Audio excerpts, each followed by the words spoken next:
1 জুলাইৰ পৰা দেশত খলনি হ'ব বহু কেইটা নিয়ম ৰেলৰ টিকেটৰ পৰা আৰম্ভ কৰি বেংকৰ লেনদেনৰ ক্ষেত্ৰত বহু কেইটা নিয়ম খলনি কৰা হ'ব কি নিয়ম খলনি কৰা হ'ব এই সন্দৰ্ভত খবিস্তাৰে লৈ আছো সমূহ দৰ্শকলৈ এই মুহূৰ্তত জানাইছে গুৰুত্বপূৰ্ণ খবৰ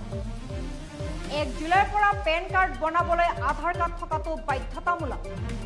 পান কাৰ্ডৰ সৈতে আধাৰ কাৰ্ড সংযোগৰ অন্তিম তাৰিখ হৈছে 31 ডিসেম্বৰ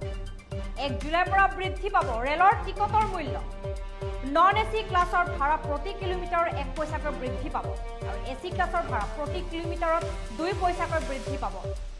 ইয়াৰ উপৰি ৱেটিং টিকটৰ সংখ্যাৰ ক্ষেত্ৰতো নিষেধাজ্ঞা আৰোপ কৰা হৈছে প্ৰতিটো শ্ৰেণীৰ মুঠ আসনৰ 25%তকৈ অধিক আসনৰ ৱেটিং টিকট প্ৰদান কৰা নহব HDFC বেংকৰ ক্ৰেডিট কাৰ্ডৰ ক্ষেত্ৰতো নিয়ম খলনি হ'ব HDFC বেংকৰ credit card payment third party এপৰ জৰিয়তে কৰিব নোৱাৰিব থাৰ্ড পাৰ্টি এপৰ জৰিয়তে পেমেন্ট কৰিলে 1% চাৰ্জ দিব লাগিব বেংকক আৰু ICIC বেংকৰ ATMৰ সীমাতকৈ অধিক নগদ ধন উলিয়ালে প্ৰতিটো লেনদেনত 23 টকা মাচুল আৰোপ কৰিব এতিয়া ICIC বেংক দেখত 1 জুলাইৰ পৰা বহু কেইটা নিয়ম খলনি কৰা হ'ব ৰেলৰ ভাড়া বৃদ্ধি কৰাৰ পৰা বেংকৰ লেনদেনৰ ক্ষেত্ৰত বহু কেইটা নিয়ম খলনি কৰা হ'ব যাৰ প্ৰত্যক্ষ প্ৰভাৱ আপোনাৰ পকেটত পৰিব সেয়ে 1 জুলাইৰ পৰা কোনবোৰ নতুন নিয়ম কাৰ্যকৰী হ'ব সেয়া জনাটো অতিকৈ প্ৰয়োজনীয় অহা মাহৰ পৰা ৰেলৱেৰ টিকট ব্যয়বহুল হ'ব যদিও তৎকালৰ টিকট বুকিঙৰ নিয়মও খলনি কৰা হ'ব ইয়াৰ উপৰি পেন কাৰ্ড বনোৱাৰ প্ৰক্ৰিয়া খলনি হ'বৰ একাংশ বেংকে এতিয়া ATM আৰু ক্ৰেডিট কাৰ্ড সম্পৰ্কীয় নতুন নিয়মও কাৰ্যকৰী কৰিব 1 জুলাইৰ পৰা বৃদ্ধি পাব ৰেলৰ টিকটৰ মূল্য নন এসি ক্লাছৰ ভাড়া প্ৰতি কিলোমিটাৰত 1 পইচা আৰু এসি ক্লাছৰ ভাড়া প্ৰতি কিলোমিটাৰত 2 পইচাকৈ বৃদ্ধি পাব ইয়াৰ উপৰি ৱেটিং টিকটৰ সংখ্যাৰ ক্ষেত্ৰতো নিষেধাজ্ঞা আৰোপ কৰা হৈছে প্ৰতিটো শ্ৰেণীৰ মুঠ আসনৰ 25%তকৈ অধিক আসনৰ ৱেটিং টিকট প্ৰদান কৰা নহব লগতে 1 জুলাইৰ পৰা পেন কাৰ্ড বনাবলৈ আধাৰ কাৰ্ড থকাটো বাধ্যতামূলক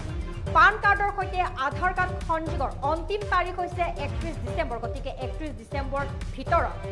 পেন কাৰ্ডৰ সৈতে আধাৰ কাৰ্ড সংযোগ কৰক লগতে HDFC বেংকৰ যি ক্ৰেডিট কাৰ্ডৰ সুবিধা আছে সেই ক্ষেত্ৰতো নিয়ম খলনি হ'ব HDFC বেংকৰ credit card payment third party এপৰ জৰিয়তে এতিয়াৰ পৰা কৰিব নোৱাৰিব থাৰ্ড পাৰ্টি এপৰ জৰিয়তে পেমেন্ট কৰিলে 1% চাৰ্জ দিব লাগিব আপুনি HDFC বেংকৰ লগতে ICIC বেংকৰ ক্ষেত্ৰতো কিছুমান নিষেধাজ্ঞা জাৰি কৰা হৈছে এতিয়াৰ পৰা ICIC বেংকৰ ATMৰ সীমাতকৈ অধিক নগদ ধন উলিয়ালে প্ৰতিটো লেনদেনত 23 টকা মাচুল আৰোপ কৰা হ'ব 2025 চনৰ 1 জুলাইৰ পৰা এনে কিছুমান নিয়ম এতিয়া কাৰ্যকৰী হ'ব যাৰ প্ৰত্যক্ষ প্ৰভাৱ পৰিব এতিয়া আপোনাৰ লেনদেনত গতিকে 1 জুলাইৰ পৰা এইবোৰ নিয়ম কাৰ্যকৰী হলে কি ধৰণৰ আপুনি লেনদেনত খলনি পাব কি